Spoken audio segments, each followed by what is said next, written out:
Surprise. Dhotis and ஷர்ட்ஸ்னாலே boomer தான். Puma Majestic Collections, premium dhotis and shirts. யார் அவன்? A for apple, B for ball, C for bestie for life. எதிர்ச்சல இருந்து பல் தேய்க்கிறதுல இருந்து கம்மல் தோடு லிப்ஸ்டிக் பொட்டு கிட்டுன்னு போட்டோ எடுத்து நைட் பூரா அனுப்புவியா? அது பேர் ஃப்ரெண்ட்ஷிப்பா?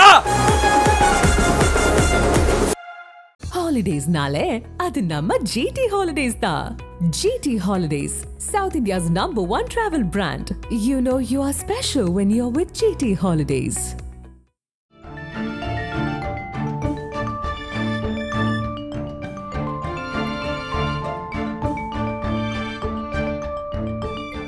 உங்கள் ஜீரண கோளாறுகளுக்கும் வயிற்றெரிச்சலுக்கும் சரியான ஒரு தீர்வு.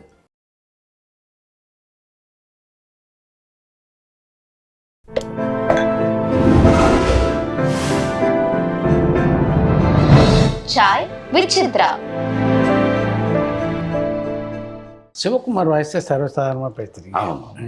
சிவகுமார் சார் வந்து எப்படின்னா ஒரு பயங்கர ஃப்ரெண்டு போல. எனக்கு எப்படின்னா பயங்கர அடிக்கடி ஃபோன் பேசுவார், மெசேஜ் அனுப்புவார். என்ன காமன் இன்ட்ரெஸ்ட் உங்கள் 2 பேருக்கும்? காமன் இன்ட்ரெஸ்ட் என்னன்னா அவர் வந்து புக்ஸு நிறைய கொடுத்துட்டே இருப்பார். இது படிச்சியா என்கிட்டனா அவர் பயங்கர என்கிட்ட சொல்லிகிட்டே இருப்பார், கவனமாக நடந்துக்க. அப்புறம் என்கிட்ட கொஞ்ச நாள் முன்னாடி சொன்னேன், ஏன்னா டீ காப்பி நிறைய குடிக்கிறியாம என்ன அப்படின்னாரு. ஆமாம் சார், மாதிரி சினிமாவில் இருக்கு, தோலைச்சு போடுவேன், டீ காப்பி நாக்கில் பட்டுதுன்னா தோலைச்சு போடுவேன்டா. சார் சாரி சார் அப்படி ஆடி பெண்ணு எதுக்குடா உனக்கு டீ காப்பி அதுக்கு உனக்கு? Sir sorry sir. அப்புறம் திருக்குறள் புக் படிச்சியா? இல்லை சார் நான் கிட்டத்தட்ட முடிக்க போகிறேன் சார், ஷூட்டிங் இருந்து கொடுத்து உனக்கு எத்தனை மாதம் ஆச்சு அப்படின்னு என்கிட்ட கேட்டார். இந்த புக் எத்தனை? அப்புறம் அது படுறா ரொம்ப. ஆனால் அவருக்கு இலக்கியத்தின் மேலே ரொம்ப சீரியஸ் லிட்ரேச்சர் படிக்கிற ஒரு ஆள். கம்பராமாயணம் பற்றி, பயங்கர சங்கப்பாடல்களை பற்றி அவர் வந்து அவருக்கு ரொம்ப ட்ரெமெண்டஸான இது இருக்குது. அதே போல் அவர் ஓவியம் வரைகிறது வந்து நான் வந்து இவ்வளோ தத்ரூபமாக ஒரு பென்சில் ஸ்கெட்சோ வாட்டர் கலர் ஆர்டிஸ்டாவோ எனக்கு வந்து சார் அவ்வளோ என்ன சொல்றது பல்வேறு துறையோட இன்ட்ரெஸ்ட் வந்து அவர் பயங்கரமாக வச்சுருக்காரு. இப்போ கேட்டிங்கனாலுமே பெரிய பெரிய நிறைய படங்களோட டயலாக்ஸ், சிவாஜி சார் பேசுகிற டயலாக் ஃபுல்லாக சொல்கிறேன். இன்க்ரெடிபிள் மெமரி வந்து அதான் சொல்கிறேன். நான் வந்து அவர் உடம்பை பார்த்துக்கிறதுல ஒரு டிசிப்ளினரி ஆன ஒரு அவருடைய டிசிப்ளின் மேலே அது வந்து எனக்கு அவர்கிட்டருந்து என்றைக்குமே நான் எடுத்துக்கணும்னு நினைக்கிற விஷயங்கள். ஒரு நடிகராக இந்த மிமிக்ரி கலை எந்த அளவு உங்களுக்கு பயங்கரமான இடத்துல. இப்போ சே ஃபார் எக்ஸாம்பிள், இப்போ ஜெய்பீம்னு ஒரு படமான அந்த படத்தில் பண்ணும்போது அந்த படத்தினுடைய வாய்ஸ் மட்டும் நீங்கள் நல்லா பார்த்தீங்கன்னா மற்ற படங்கள்ல இருந்து வேறையாக இருக்கும். ஏன்னா ட்ரைபல் பீப்புளோடு நான் உட்காந்து பேசும்போது அவங்களோட குரலும் அவங்களோட என்ன சொல்கிறது எல்லாமே ஒண்டர் தான். ஸோ அவங்க கண் எப்போவுமே எல்லாத்த பார்த்தும் ஆச்சரியப்படுற கண்களாகவே இருக்குது. வாய்ஸ் வந்து எப்போவுமே அவங்களுக்கு வந்து இப்போ நம்ம பேட்டியில் பேசுகிற மாதிரி ரொம்ப லோ டோன் எல்லாமே கத்தி சவுண்டாக பேசக்கூடிய வாய்ஸ். இப்போ நம்ம அது வந்து அதை இமிட்டேட் பண்ணோம்னா ஏதாவது ஒரு சின்ன மிமிக்ரி இருந்ததுன்னா நம்ம அதை ரொம்ப க்ளோஸராக அவங்கள்ட்ட கொண்டு போய் முடியும் அப்படிங்கிறது.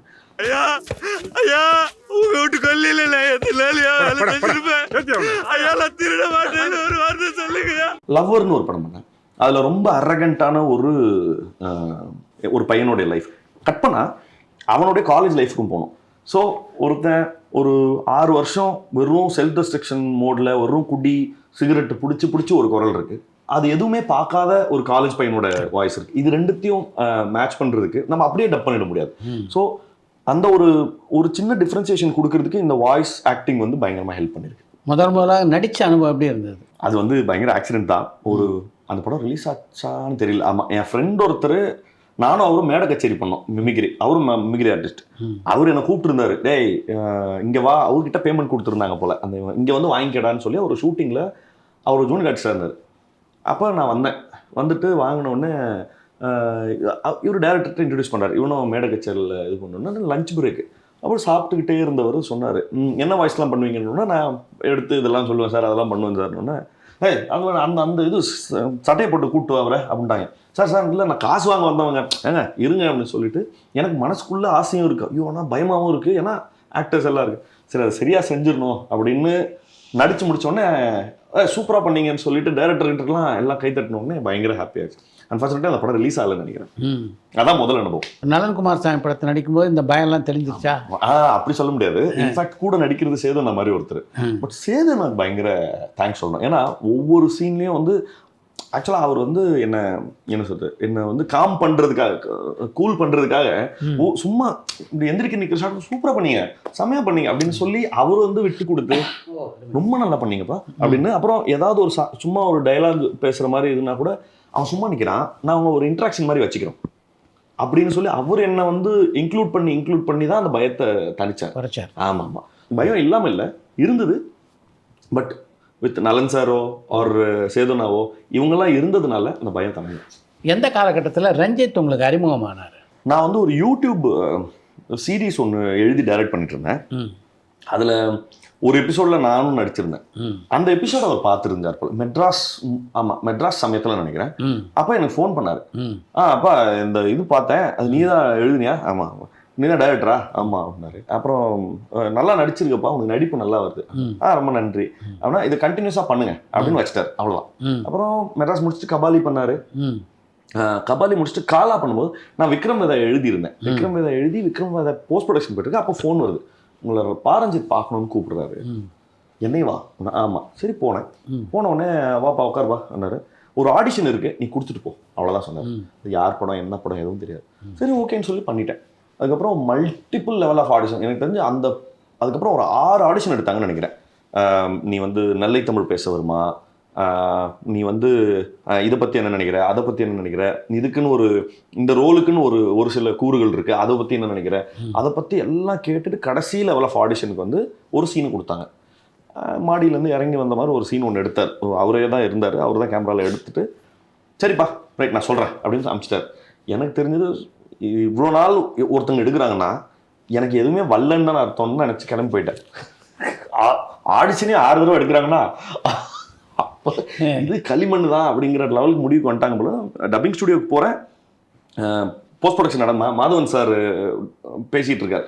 முடியுது 6 மணிக்கு. விக்ரம் வேதா முடிச்சுட்டு நான் கீழே வந்து டீ சாப்பிட்டு இருக்கும்போது புஷ்கர் சாருக்கு வந்து எல்லாம் சரிப்பா நாளைக்கு மீட் பண்ணலான்னு போது ஃபோன் வருது. அடுத்த ஆர்டிஸ்ட் வந்துட்டாங்கன்னு ஃபோன் வருது. ரஞ்சித் நான் சொல்கிறேன், அப்பா அந்த மாதிரி நான் ரஞ்சித் பேசுகிறேன். சார் சொல்லுங்கள் சார். இந்த படம் நீ தான் செலக்ட் ஆகிருக்க, அடுத்த ஒரு 3-4 மாதத்துக்கு மட்டும் எந்த பிளான் வச்சுக்காத, நீ தான் இந்த படத்தில் அப்படின்னாப்புல. என்ன ரோலு எதுவுமே தெரியாது. சார் இந்த மாதிரி ரஜினி சார் படத்தில் எனக்கு நடிக்க ஓகே சொல்லிட்டாங்கன்னா அடுத்த ஆர்டிஸ்ட் வந்துட்டார்.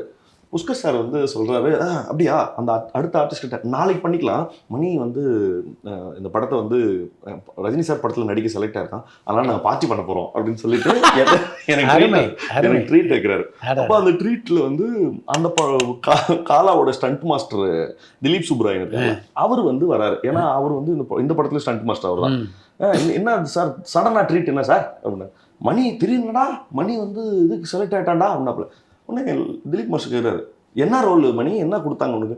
இது லெனின்னு கொடுத்தோம். சார் லெனின் யாருதுமா? ரஜினி சார் பையங்க அப்படின்னு அந்த ஸோ அந்த நாள் வந்து மறக்கவே முடியாது. ஏன்னா இது எல்லாமே நடக்க போகிறதுன்றதுக்கு நான் எந்த மனநிலைமையிலும் நான் இல்லை. ஸோ எல்லாமே பயங்கர மேஜிக் மாதிரி தான். நான் ஏற்கனவே சொன்ன மாதிரி தான், இப்படி ஒன்று நடந்ததுன்னா அடுத்த நாளே இப்படி ஒன்று நடந்துருச்சு. அதே மாதிரி தான் இந்த காலாவோட ஆப்பர்ச்சுனிட்டி. முதல் தடவை நான் அதுக்கு முன்னாடி ரஜினி சார் நேரில் கூட பார்த்ததில்லை, பார்த்ததே கிடையாது. முடிச்சுட்டு ஃபர்ஸ்ட் டே வந்து ஃபோட்டோஷூட், உள்ளுக்குள்ளே வந்து மேக்கப் போட்டு அதை வரப்போறாரு அப்படின்னு சொல்லிகிட்டே இருக்காங்க.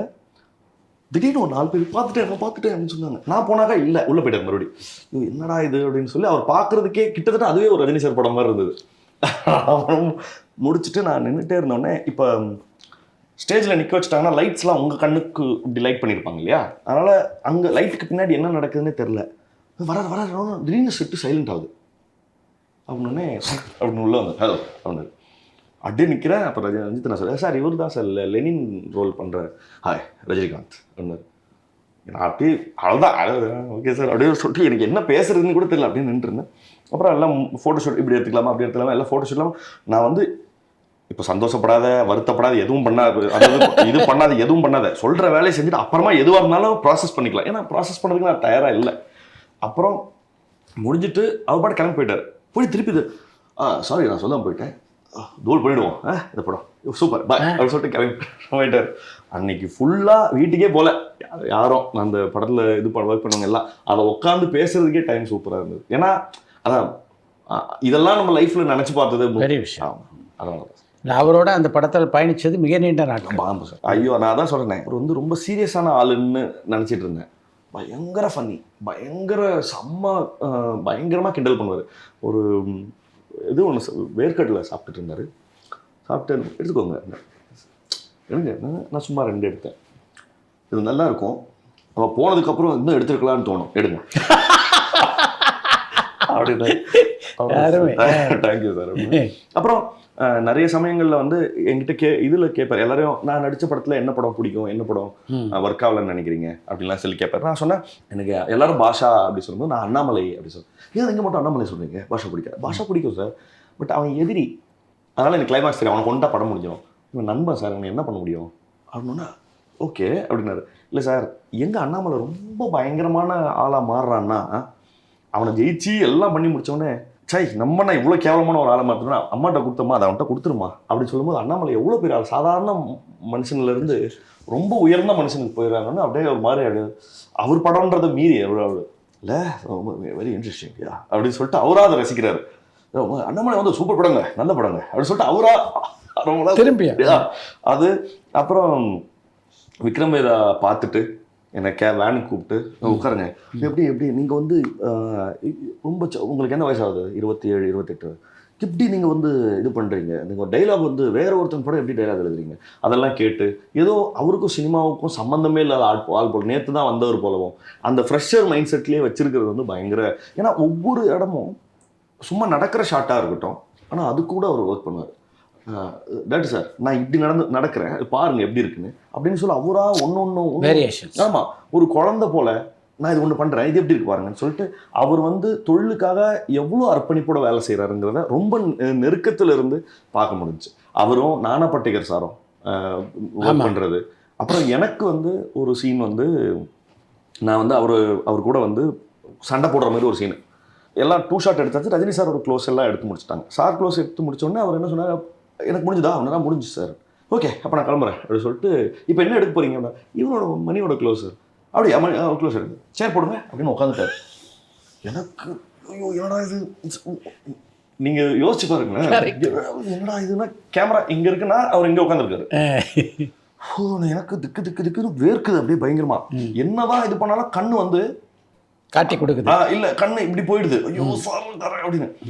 என்னாலும் பரவாயில்ல இப்போ தைரியத்தை மட்டும் வர வச்சுக்கோன்னு சொல்லிட்டு ஒரு ஃப்ளோவில் அந்த டேக் முடிச்சுட்டு கட் சொன்னோடனே ஒரு 2 செகண்ட் நிற்கணும்ல அந்த இதில் கண்ணில் அப்படியே கிளிசரினோட அப்படி இருக்கும்போது அவர் கருப்பு வேட்டி கருப்பு சட்டை போட்டிருப்பார் படத்தில், அது அப்படியே இப்படி கிராஸ் ஆகுது, அந்த இப்படி என்னை கட்டி பிடிச்சி இங்கே முத்தம் கொடுத்தாரு, தூளுங்க சூப்பருங்க ரஞ்சித், அவ்வளோதான் இந்த சீன் ஒரு தான் அப்படின்னு சொல்லிட்டு அவ்வளோ சந்தோஷமாக பாராட்டு, சூப்பருங்க சூப்பர் ஒர்க் அவுட் அப்படின்ட்டாரு, இந்த சீன் ஒர்க் அவுட் ஆகிடும் சூப்பர் அப்படின்னு சொன்னார்.